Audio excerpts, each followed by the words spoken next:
লোভনীয় স্বাদের পটল পনির রেসিপি। প্রথমে পটল পনির বানানোর জন্য গোটা পটলকে মাঝখানে একটু ছাল ছাড়িয়ে আর মাঝখানে একটু করে কেটে নিয়েছি। এরপর তেল গরম হলে পটলগুলো দিয়ে দেব।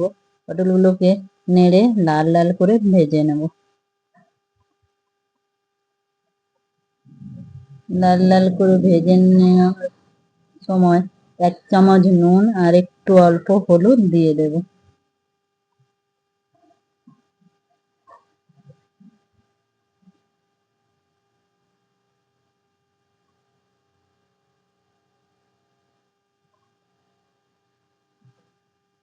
এরপর আবারও নেড়ে ভালো করে নুন হলুদটা পটলের মধ্যে মিশিয়ে নেব। আরো কিছুক্ষণ ভেজে নেব যতক্ষণ না পটলের গা লাল লাল হয়ে এসছে। পটলগুলো লাল লাল ভাবে ভাজা হয়ে গেছে, এবার তুলে নেব। এরপর ক্যাপসিকাম গুলো ওই তেলের মধ্যে একটু অল্প করে ভেজে নেব। কাঁচা গন্ধটা চলে গেলে ওগুলোও তুলে নেব।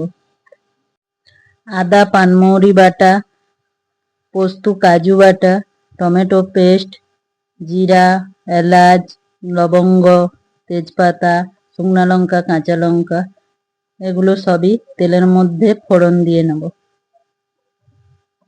একটু ফোড়নটা ভাজা হয়ে গেলে আদা পানমৌরি বাটা দিয়ে দেব। দিয়ে ভালো করে ভেজে নেব। কাঁচা গন্ধ চলে গেলে এর মধ্যে এবার দিয়ে দেব টমেটো বাটা।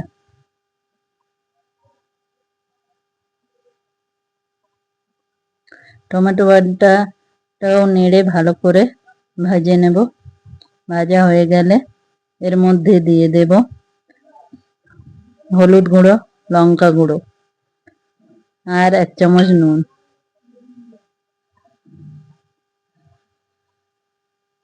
এগুলো ভালো করে মিশিয়ে কষিয়ে নেব।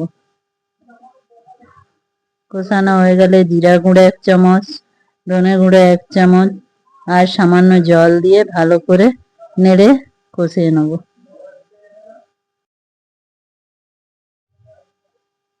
মশলাটা কষানো হয়ে গেলে 1 চামচ চিনি দিয়ে দেব। চিনি দিয়ে ভালো করে মশলাটাকে নেড়ে নেব। নাড়া হয়ে গেলে পোস্ত আর কাজু বাদাম বাটা দিয়ে মশলাটাকে আবারও কষিয়ে নেব।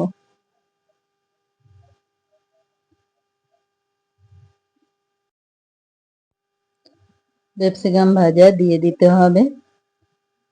ক্যাপসিকাম ভাজা দিয়ে মশলার সাথে মিশিয়ে নিতে হবে। এরপর পটল ভাজাগুলো দিয়ে দিতে হবে। পটল ভাজাগুলো নিয়েও মশলার সঙ্গে কষিয়ে নিতে হবে।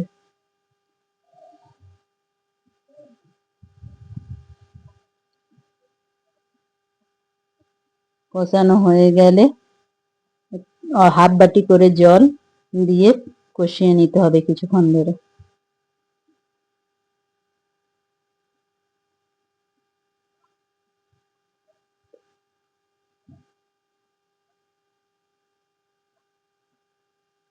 কিছুক্ষণ ঢাকা দিয়ে ফুটিয়ে নিতে হবে।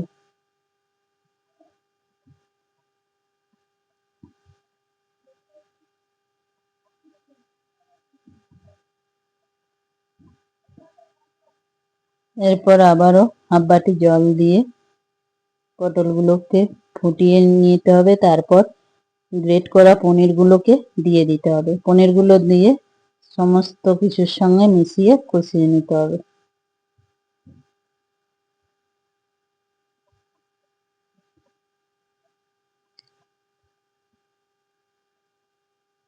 এরপর ঢাকা দিয়ে কিছুক্ষণ রেখে দিতে হবে।